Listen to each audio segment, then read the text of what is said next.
ወይዘሮ ይፍቱ ይስራ አብነትና በአምላክን ይቅርታ ጠይቁኝ።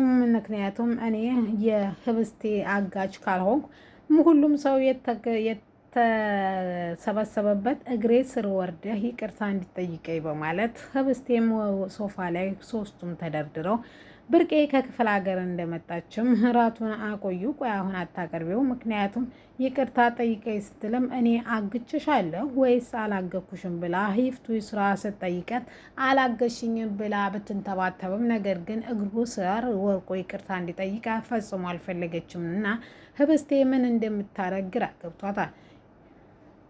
ታፈስን ፈልጋ ከገጠር ጀምራ አገር አቋርጣ የመጣችው ብርቄ እሷን ፈልጋ ብታንኳኳም ነገር ግን የተሻለ ስራ ይገባኛል ብላ ከዛ ተቤት ስለወጣች እሷ ግን በዛው ስራ አስገቢ ስትልም ይፍቱ ስራ የምትፈልጊውና ወይም እኔ የምፈልገውና ያዘዝኩሽን የምትሰሚ ከሆነ ችግር የለውም እኔ ጋር መስራት ትችያለሽ ተበላ ብርቄን ወደ ቤቱ አስገብታታለች።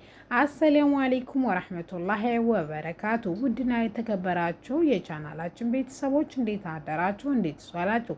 ሁላችሁንም እንደ ሰዓት አቆጣጠራችሁ ሰላም ብያለሁ። ዛሬ ይዤላችሁ የመጣሁት ህብስት ድራማን ክፍል 49 ነው። እነሆ እንድትከታተሉ ይጋበዝኳችሁ። ህብስቴ ከእንቅልፏ እንደነቃች እሱም ተኝቶ ስለነበረ ሳሎን ኬዳ ከጓደኛዋ ጋርና ወይም ከንጉስ ጋር ማውራት ትጀምራለች። ድንገት ተንቅልፉ ሲነቃ በአምላክ ከጎኑ ሲያጥ በጣም ደንግጦና ተደናብሮ ወደ ውጭ ሲወጣ ፈገግታ በተሞላበትና ደስታ እያመሰገነችው ለእኔ ብለህ የህይወት ዋጋ ስለከፈልክልኝ ከልብ አመሰግናለሁ እያለች በአምላክ ይሰማል። ወደ እሷም ጠጋ ብሎ ሲያያትም እሷም ንጉስ ነው አታፍጥጥብኝ ስትልም እሱማን አወኩኝ እኮ ንጉስ መኮንን በቃ አንድ ጊዜ አዳነሽና ንጉስሽ ጀግናሽ እሱ ሆነ ሲልም አረ እንደዛ እኮ አይደለም ብትልም ማስተባበል እንደማይጠበቅባትና እንዲሁም ያደረገችው ነገር ሀቅ እንደሆነ ይነግራታል።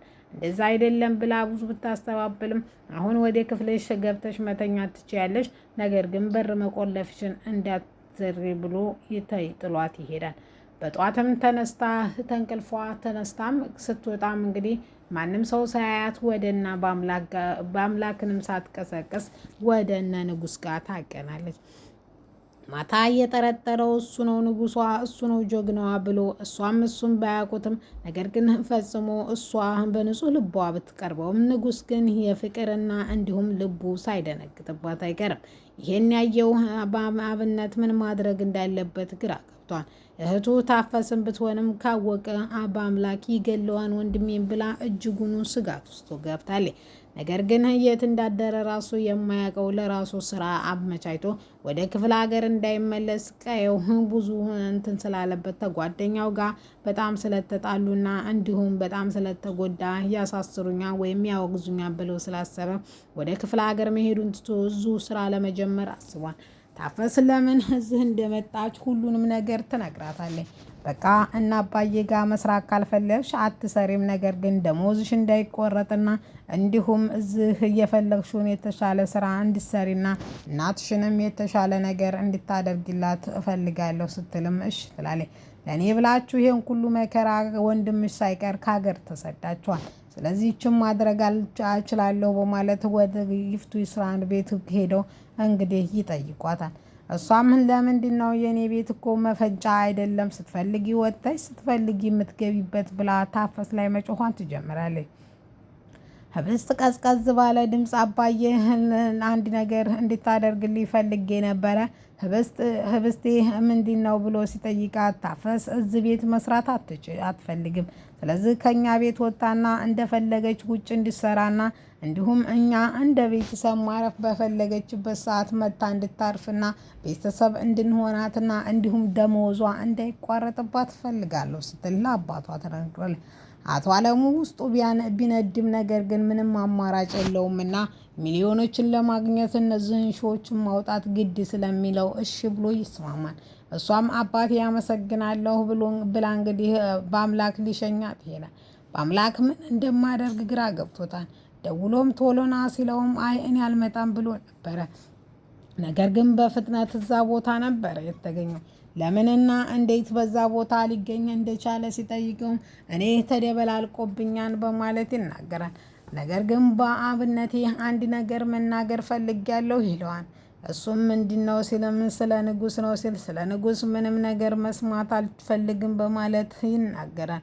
እሱም ምን እንደሆነ ራሱ ሳታውቀው እንዴት እንደዚህ ተወስናለህ ሲልም እሷም ንጉስ እያለች ነው አጉል ሳይቀራረቡ አልቀረም ነገሩ ሁሉ ግን ተበላሸ እኮ በማለት ይናገራል። ንጉሴ በጧት ገብታ ስታገኘው እጅጉኑ በደስታ የተሞላና እንዲሁም ያፈነው ይመስል ነበረ። እሱም በቃ እሺ የኔ ቆንጆ ብሎ እንግዲህ አብነት በአምላክ ሲያያቸው በጣም ንድድና ብስጭት ስላለው ነይ ውጪ በማለት እሷን ፊቷን ከስክሳ ወደ ክፍሏ ትገባለች። መጣ በአምላክ ለምንድን ነው እንደዚህ ምኮኙና ቆይማን ከሱ ምንድን ያለ ሲል እሱ እኮ መልካም ሰው ነው ለኔ ሲል ብዙ ነገር ሆኗን እያለች ትመላለስለታለች። አብነትና እሱ ደግሞ ምን ማድረግ እንዳለባቸው ግራ ገብቷቸዋል። ተንግዲህ ወደ ካፌ ተቀጥራ የምትሰራ አስተናጋጅ ወይም ልትሆን እንደሆነና እንዲሁም ቆንጆ ነገር አንቺ በእርግጥም ሰው በጣም የሚገርም ነው። ትንሽ ልብሱን ወይም አለባበሱን ሲቀይር መልኩ ራሱ ይቀየራል።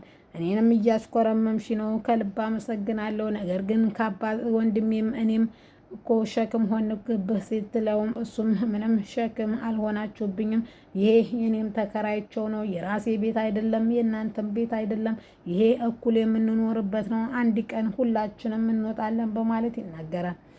ብርቄ በራካ እንኳኩታ ስትከፍትም ታፈስ የምትባል እዚህ ቤት እንደምትኖር ትጠይቃትም ወይዘሮ ይፍቱ ስራ አላቅም ተመለሽ ትላታለች።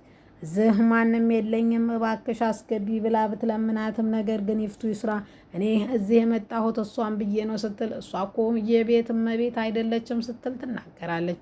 የቤት እመቤት እንዳልሆነችማን እኔም አውቃለሁ። ነገር ግን እሷ በዘመድም ወይም ጓደኛ ጋር ብታስገባይ ብዬ ነበር ሰው ቤት ስትልም ወይዘሮ ይፍቱ ስራ የባለፈውን ስራ ታፈስ በሌለችበት ጊዜ ስለቀመሰቻት ይችን እድል ፈጽሞ ማሳለፍ አልፈለገችም።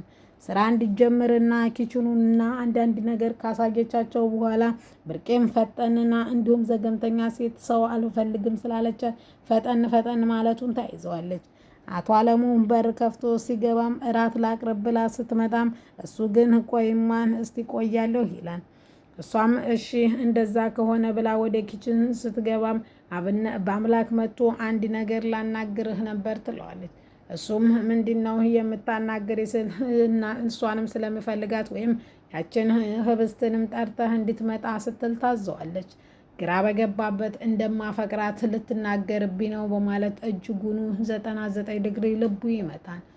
ዛሬ ከቤቱ ምግብ ተሰርቶ እንቁላል እንኳ ራሱ ተጠብሶበት የማያውቀው የአብነት ቤት ዛሬ ባለሙያዋና በታፈስ ምግብ ሽታ ቤቱ ታውዷል። ያየውም ማመን ያቃተው እንዴት እንደዛ አይነት ምግብ እየሰራሽ ነው ወይ? ቆይ አንቺ አስቸገርኩህ የምትዩ በጣም ነው ማመሰግነው ብሎ እራታቸውን ቁጭ ብለው ሶፋ ላይ ከበሉ በኋላ በቃ አንቺም እንግዲህ ተረጋግተሽ ስራሽን ትጀምሪያለሽ። ነገር ግን እንደዚህ ራስሽን የሚያረክስና የሚያዋርድ ስራ ሁለተኛ እንዳታስቢው ሲልም ይናገራል። በእርግጥም ይሄን ስትነግራት ህብስቴም እጅጉኑ ታለቅሳለች። ምክንያቱም ይሄ ሁሉ በእኔ ህይወት ነው የሆነው። እሷም ቤተሰቦቿ ጋር ሄዳ ነበረ እኔ ነኝ እዚህ ሁሉ ጣጣ ውስጥ የከተኳት ብላ እጅጉኑ አዝናለች። ነገር ግን ብታዝንም ነገር ምንም አማራጭ ስለሌላትም እሺ ብላ ተስማምታ ነበረ። ብዙ ጊዜ እንደሷ እንደምትወዳትና እንዲሁም አንዳንድ ጊዜ አልፎ አልፎም እንደምትንከባከባትም ለጋሽም ቃል ገብታለታለች። እሷም እሺ ብላ እንግዲህ ወደ ቤቷ ከሄደች በኋላ ስልኳን ቴክስት እየሳቀችና እየተጫወተች ነበረ። ትንሽ ካወራች በኋላ ለብቻዋ ከቴክስት ጋር ይፈገግ እያለች ነገር ግን በአምላክ በጣም ተናዶ ከማን ጋር እያወራች ይዛታለሁ ብሎ በሩን በርግዶ ሲገባም እሷን በድንጋጤ ምንድነው ነገሩ ስትል ትጠይቀዋለች። እሱም ነይ ሳሎን እየተፈለግሽ ነው በማለት ይጠይቃታል።